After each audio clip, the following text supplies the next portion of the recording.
Il mondiale per club può valere un sacco di soldi per l'Inter, che con il nuovo montepremi annunciato dalla FIFA, $1 miliardo a disposizione dei club che parteciperanno. Ecco, l'Inter potrebbe, superando il girone, assicurarsi anche qualcosa come $30 milioni e forse anche qualcosa in più, con 3 partite che sono decisamente alla portata, come River Plate, Urawa Red Diamonds e Monterrey, avversari da rispettare, ma sicuramente alla portata dell'Inter. Allora, andare avanti nella competizione porterà ancora più soldi, con addirittura c'è la possibilità di arrivare fino a $100 milioni in caso di vittoria del torneo nella finale del 13 luglio, una cifra importantissima, praticamente quanto è stato incassato dall'Inter nel 2023 arrivando in finale di Champions League ad Istanbul, con la differenza che il mondiale prevede molte meno partite e tutte compresse all'interno di un solo mese di competizione, visto che si parte il 15 giugno. Allo stesso tempo, però, come abbiamo detto più volte, è un torneo dove più vai avanti, più c'è il rischio di compromettere anche la stagione 2025-2026, che per la Serie A inizierà il 23-24 agosto. Non è stato accettata la richiesta di rimandare diciamo, l'inizio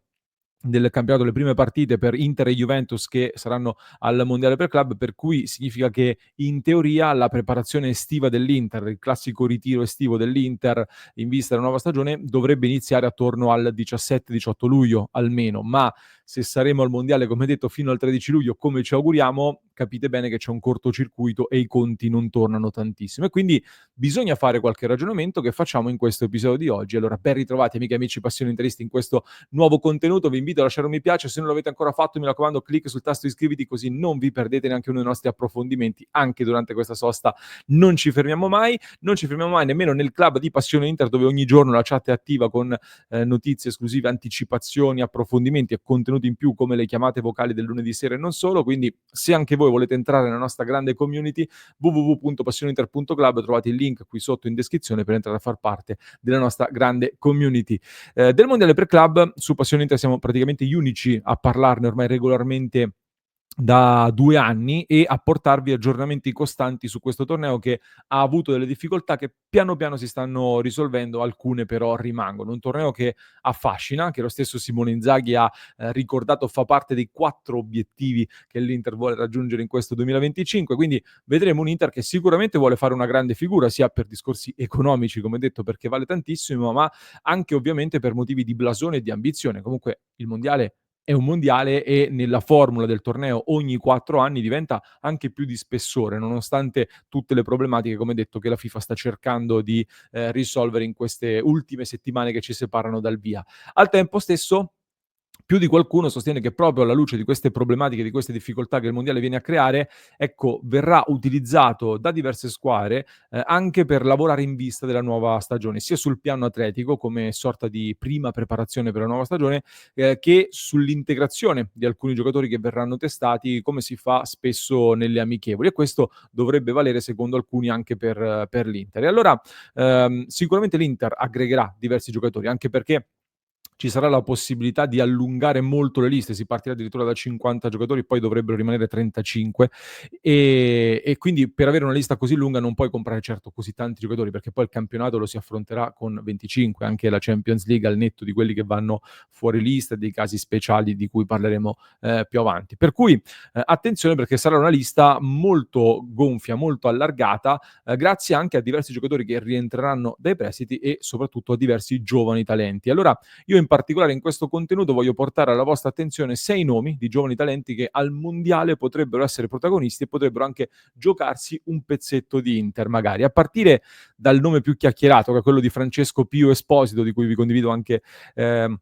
l'intestazione della scheda Transfer Market, questo attaccante classe 2005 che rientrerà all'Inter dopo il prestito allo Spezia, lo farà da capocannoniere o quasi della Serie B, comunque una stagione con tantissimi gol segnati. E potrebbero aprirsi 2 scenari per Pio Esposito al mondiale per club. Dovesse convincere, dovesse ritenersi pronto, comunque è sempre più probabile un nuovo prestito in Serie A per la prossima stagione, con l'Inter che tra l'altro in queste ore anche sta definendo gli accordi, come è stato annunciato, per il rinnovo del contratto, respingendo gli assalti addirittura dalla Premier League che hanno messo gli occhi sul giocatore. Si è parlato addirittura del Manchester United. L'Inter lo sta respingendo, lo sta bloccando e probabilmente andrà in prestito in Serie A, e diciamo che all'Inter potranno già assaggiare un po' le qualità di questo giocatore, che dovesse invece convincere in maniera clamorosa potrebbe addirittura, ragazzi, diventare una risorsa in più per la prima squadra dell'Inter l'anno prossimo. Cioè, considerando che è 2005, vivaio Inter non occuperebbe slot nella rosa, potrebbe diventare addirittura un elemento in più da poter utilizzare anche nella prossima Serie A e prossima Champions League. Attenzione però, Pio Esposito, abbiamo messo questo nome per primo perché è vero che è il più chiacchierato, ma al momento non è certa la sua partecipazione al Mondiale per Club, perché ritornerà all'Inter, ma è anche l'attaccante di punta dell'Italia Under 21, quindi nello stesso periodo ci sarà anche l'europeo di categoria dell'Under 21 e quindi internazionale bisognerà capire che cosa succederà, se verrà convocato oppure se verrà data la possibilità di andare al Mondiale per Club, dove dovesse andare troverebbe spazio e potrebbe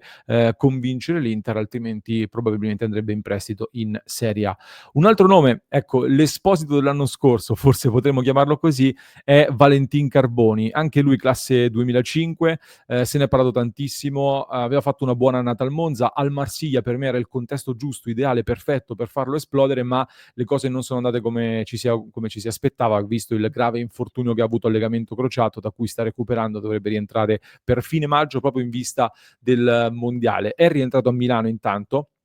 si è interrotto il prestito al Marsiglia e si sta creando adesso uno scenario molto interessante, perché l'Inter comunque sta cercando un giocatore con le sue caratteristiche da poter aggiungere lì alle spalle degli attaccanti. Anzi, Simone Inzaghi l'anno scorso nella conferenza stampa di inizio anno, se vi ricordate, aveva detto che per lui vedeva addirittura una possibile soluzione anche da quinto a destra, ma molto alto, quindi in situazioni particolari con la possibilità di rientrare sul mancino per calciare in porta. Erano state dichiarazioni che chiaramente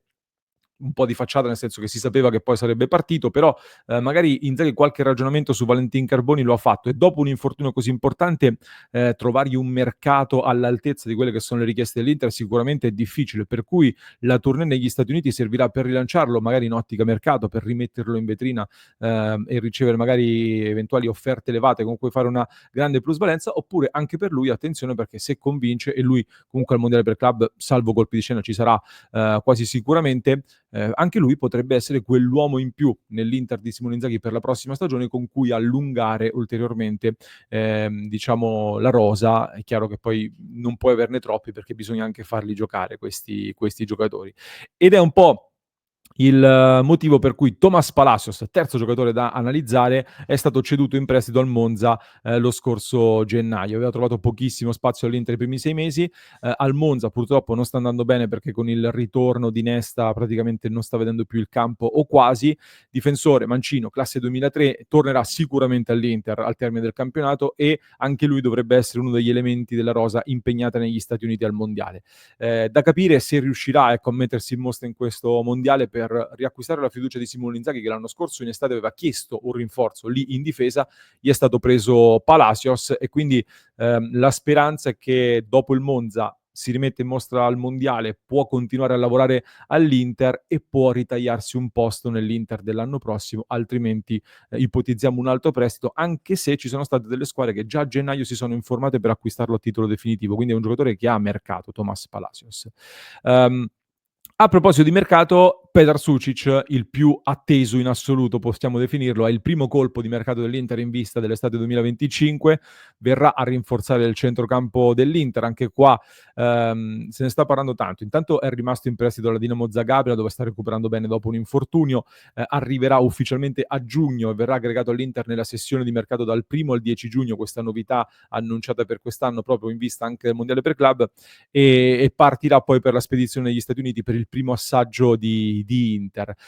Il suo arrivo all'Inter, in tanti lo stanno commentando come un annuncio di una partenza di Cristian Asllani. Io continuo a vederlo forse più nella zona di Frattesi come gioco e più inzaghiano come stile di gioco, da quello che mi dicono, e in tanti continuano a dire, esperti che lo conoscono molto bene, attenzione, perché si sta parlando colpo di quello che è un colpo importante, si sta parlando poco di un colpo importante fatto dall'Inter, mi sono intrecciato. Ed è un giocatore che, ecco, non vogliamo caricarlo di troppe attese, perché poi magari si resta delusi, però appunto se ne sta parlando molto molto bene, e il mondiale sarà l'occasione giusta per testarlo, per capire anche qual è la casella giusta in cui impegnarlo. Gli ultimi due nomi da analizzare sono quelli di Thomas Berenbroek, anche lui classe 2005, fresco di esordio anche in Champions League contro il Feyenoord pochi giorni fa. Berenbroek ha dimostrato di avere delle grandi qualità, è da tempo aggregato anche alla prima squadra con Inzaghi, che lo ha già visto, lo ha già assaggiato pregiato, è una mezzala che comunque, vista anche un po' quest'anno qualche acciacco lì in mezzo, fa comodo averne uno in più come lui che non occupa slot, essendo anche lui vivaio Inter, verrà utilizzato nel mondiale per club e poi per lui molto probabile un impiego nell'Under 23 che nascerà dalla prossima stagione in Serie C e potrebbe essere un bel salto importante da cui poter fare anche la spola Under 23 prima squadra in caso di necessità. Per Matteo Cocchi invece, uno dei giocatori che più mi intrigano nella primavera dell'Inter, classe 2007, anche lui è stato fatto esordire da Simone Inzaghi in Champions League, è un esterno di fascia, di buona gamba, di buona qualità, dovrebbe arrivare a breve il rinnovo del contratto fino al 2028. Come per Beerenbroek, anche per lui il mondiale per club sarà un'occasione per mettersi in mostra, con una differenza, perché per lui c'è l'ipotesi Under 23, ma si sta ragionando sulla possibilità di andare in una squadra di primo livello, anche all'estero, magari una Serie A anche estera, per testarsi subito ad alto livello, visto che per lui poi si parla tanto di nuovo Di Marco, potrebbe essere anche un percorso alla Di Marco su cui si sta ragionando ed è un giocatore veramente molto molto interessante. Anche lui lo terremo d'occhio al mondiale per club. Chiaramente a questi 6 nomi poi si aggiungeranno anche altri nomi. Attenzione anche alla finestra di mercato, come detto, dal 1 al 10 giugno, che è stata annunciata proprio per quest'anno, che potrebbe essere utilizzata per anticipare qualche colpo da portare negli Stati Uniti per cominciare subito a lavorare con il nuovo gruppo e anticipare i tempi dell'inserimento nella nuova squadra. Quindi